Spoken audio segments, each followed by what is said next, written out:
एकमात्र मैं ही हूँ यहाँ, मेरे अलावा यहाँ कोई नहीं है। अर्थात मैं ही ईश्वर हूँ, मैं ही परम ब्रह्म हूँ। तभी उनकी नजर नागशैया पर विराजमान विष्णु भगवान पर गई। योग निद्रा में विलीन इस नागशैया में विराजमान आखिर दिव्य पुरुष कौन है आप? और मैं जिस कमल से उत्पन्न हुआ उसकी ऊर्जा क्यों सोख रहे हैं आप? मैं आपकी ऊर्जा नहीं सोख रहा, बल्कि आप मेरी नाभि से उत्पन्न हुए हैं। यथार्थ आपका जन्मदाता मैं हूँ। आप भूल रहे हैं कि मैंने ही आपको सर्वप्रथम जागृत किया था और इस सृष्टि के समक्ष मैं ही पहले उत्पन्न हुआ हूँ, इसलिए मैं ही श्रेष्ठ हूँ। लेकिन जो आधार प्रदान करता है वही श्रेष्ठ होता है, और आपका आधार तो मैं हूँ। लेकिन आप तो यहाँ नीचे विराजमान हैं और मेरा कमल ऊपर ब्रह्मांड में उपस्थित है, इसलिए जो सर्वोच्च होता है वही श्रेष्ठ होता है। अब आप ये मान लीजिए कि मैं ही श्रेष्ठ हूँ। जब नारायण और ब्रह्मदेव इस विवाद में उलझे हुए थे कि उन दोनों में सर्वश्रेष्ठ कौन है, तब उनके समक्ष एक ऐसी ऊर्जा प्रकट हुई जो इस संसार में सबसे श्रेष्ठ है, यानी कि शिव भगवान का प्रकाश लिंग। वो दोनों ही प्रकाश लिंग को देखकर स्तब्ध रह गए, और तभी उस प्रकाश में से आकाशवाणी हुई। हे ब्रह्मदेव, आप सृष्टि की रचना के लिए उत्पन्न हुए हैं, और हे नारायण, आप इस सृष्टि की रक्षा और पालन के लिए। किंतु आप दोनों इस विवाद में कैसे उलझ गए? लेकिन फिर भी आप दोनों ये ज्ञात करना चाहते हैं कि कौन श्रेष्ठ है, तो आप दोनों इस लिंग के विपरीत छोर की ओर बढ़िए, और दोनों में श्रेष्ठ वही होगा जो सर्वप्रथम इसके छोर के अंत तक पहुंचने में सर्वप्रथम होगा। इसके बाद ब्रह्मदेव हंस पर सवार होकर ऊपर की ओर चल पड़े, तो वहीं विष्णु जी अपने वराह अवतार में नीचे की ओर चल पड़े। काफी देर तक ऊपर बढ़ते हुए ब्रह्मदेव को रास्ते में एक केतकी पुष्प दिखा। प्रतीत होता है कि इस परोक्ष लिंग का कोई अंतिम छोर नहीं है, किंतु अगर ये पुष्प भी ये प्रस्तुत करे कि मैं स्तंभ के अंतिम छोर तक पहुंच चुका हूँ, तो इस प्रतियोगिता में मेरी विजय ही होगी। तभी वो पुष्प ब्रह्मदेव के हाथों में आता है। कौन हो तुम और यहाँ क्या कर रहे हो?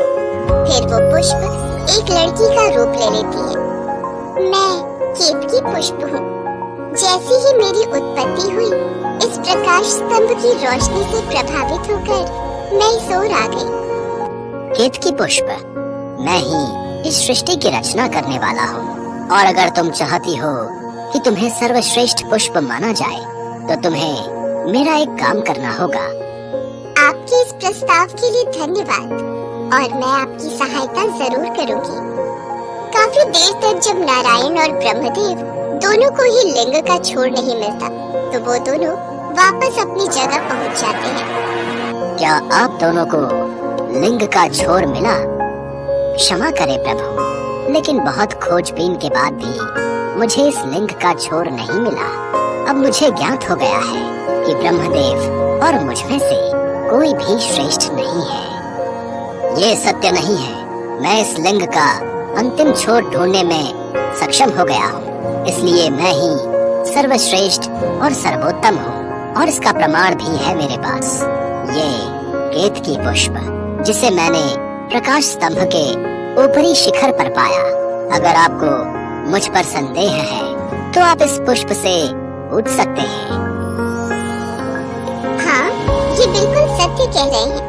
ब्रह्मदेव ने मुझे इस लिंग के ऊपरी शिखर पर ही पाया था। तभी उस प्रकाश लिंग ने महादेव का अवतार ले लिया।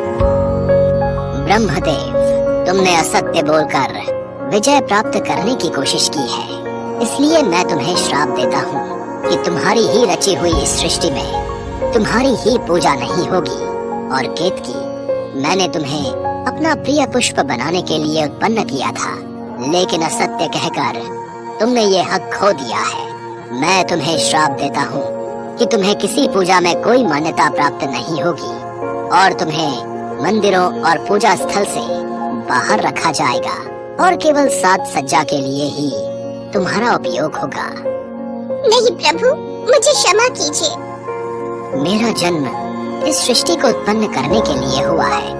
फिर आप कौन होते हैं मुझे श्राप देने वाले? आपके अहंकार ने आपके विवेक को हर लिया है, इसलिए आप मुझे देख पाने में असमर्थ हैं। मैंने ही आपको उत्पन्न किया है और आपके इस अहंकार को तोड़ना अत्यंत आवश्यक है। इतना कहते ही महादेव का उग्र रूप काल भैरव प्रकट होता है और क्रोधित होकर कहता है, पर ब्रह्म है आप, किंतु आपके अंदर का ये अहंकार आप में भ्रम उत्पन्न कर रहा है।